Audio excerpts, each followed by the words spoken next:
السلام علیکم میرے پیارے ناظرین بھائیو، امید ہے آپ خیریت سے ہوں گے۔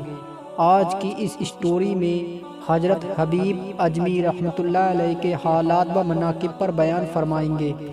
اگر آپ ہمارے چینل پر نئے ہیں تو ہمارے چینل کو سبسکرائب، لائک و شیئر کریں۔ چلیے ویڈیو شروع کرتے ہیں۔ نمبر 1، حالات و تعارف۔ آپ صدیق و صفا پر عمل پیرا صحابہ یقین اور گوشے نشین بزرگ میں سے ہوئے ہیں۔ آپ کی رعایت و کرامت بے اندازہ ہے۔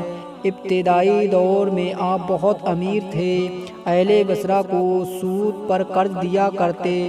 جب مخروج پر تقاضا کرنے جاتے تو اس وقت تک واپس نہ ہوتے جب تک قرض وصول نہ ہو جاتا۔ اگر کسی مجبوری سے قرض وصول نہ ہوتا تو اپنے وقت کے ضائع ہونے کا مخروج سے ہرجانہ وصول کرتے اور اس رقم سے زندگی بسر کرتے۔ ایک دن آپ کسی کے یہاں وصول یابی کے لیے پہنچے تو وہ گھر پر موجود نہ تھا۔ اس کی بیوی نے کہا کہ نہ تو میرا شوہر گھر پر موجود ہے اور نہ میرے پاس تمہارے دینے کے لیے کوئی چیز ہے، البتہ میں نے آج ایک بھیڑ ذبح کی ہے جس کا تمام گوشت تو ختم ہو چکا، البتہ سیری باقی رہ گئی ہے۔ اگر تم چاہو تو وہ میں تم کو دے سکتی ہوں۔ چنانچہ اس سے سیری لے کر گھر پہنچے اور بیوی سے کہا کہ یہ سیری سود میں ملی ہے، اس کو پکا ڈالو۔ بیوی نے کہا کہ گھر میں نہ لکڑی ہے اور نہ آٹا، بھلا میں کھانا کس طرح تیار کروں؟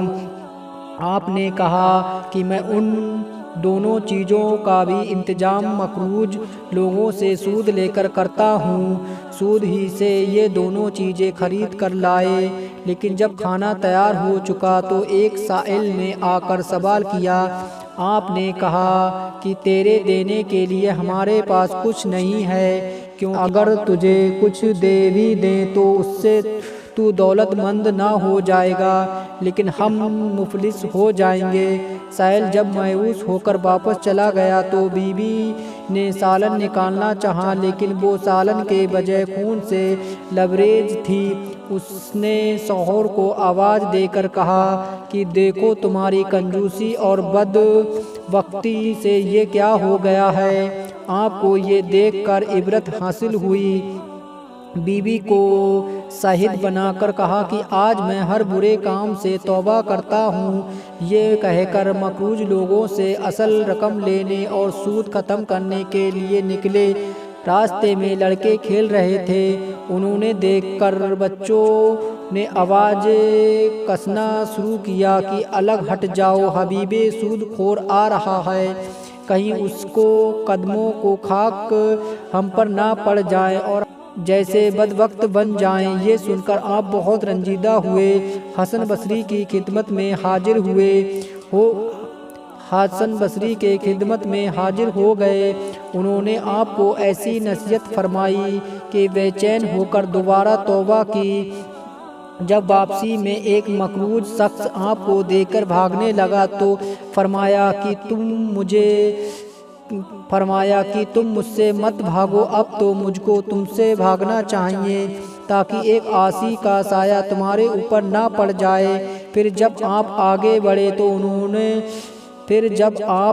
بڑھے تو انہیں لڑکوں نے کہنا شروع کیا کہ راستہ دے دو، اب حبیب طائب ہو کر آ رہا ہے، کہیں ایسا نہ ہو کہ ہمارے پیر کی گرد اس پر پڑ جائے اور اللہ تعالی ہمارا نام گناہگاروں میں درج کر لے۔ آپ نے بچوں کو یہ قول سن کر اللہ تعالیٰ سے عرض کیا کہ تیری قدرت بھی عجیب ہے کہ آج ہی میں نے توبہ کی اور آج ہی تو نے لوگوں کی زبان سے میری نیک نامی کا اعلان کروا دیا۔